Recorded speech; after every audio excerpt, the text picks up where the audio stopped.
संविधान के अनुच्छेद 356(1) के अंतर्गत राष्ट्रपति महोदय द्वारा 13 फरवरी 2025 को जारी की गई उद्घोषणा का अनुमोदन करने का मैं प्रस्ताव लेकर सदन के सामने आया हूं।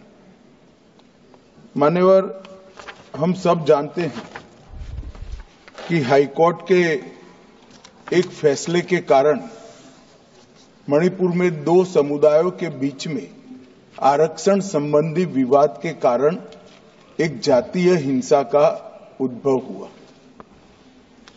मान्यवर, ये रायट्स नहीं है ना टेररिज्म है।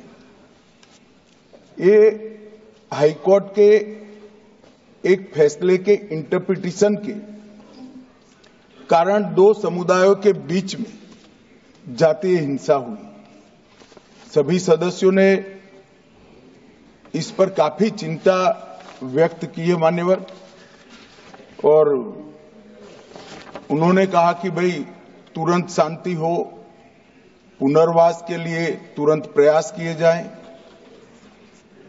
केसों की न्यायिक जांच हो और जो पीड़ित है उनकी पीड़ा कम करना और उनका जो नुकसान हुआ है इसकी भरपाई होनी चाहिए।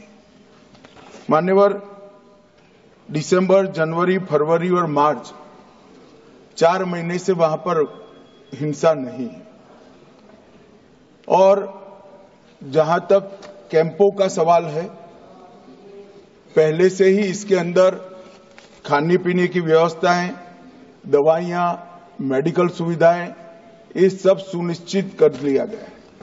टेक्निकल एजुकेशन, मेडिकल एजुकेशन की वहां पर ऑनलाइन व्यवस्था हो चुकी है।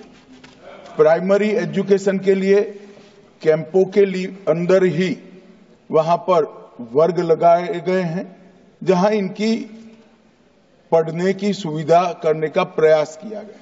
मैं नहीं कहता कि ये सुविधा अपने घर में रहकर बच्चा पढ़ता है इतनी अच्छी है, मगर हम सब जानते हैं मान्यवर, जब जातीय हिंसा होती है तब ये सारे प्रश्न खड़े होते हैं। मुझे लगता है कि इसको पार्टी के साथ एकदम जोड़ना नहीं चाहिए। मैं इस तरह का जवाब भी देना नहीं चाहता सदन में कि आपके समय में इतनी हिंसा हुई थी, हमारे समय में इतनी हुई, आपके समय से हमारे समय में कम हुई है। हिंसा होनी ही नहीं चाहिए।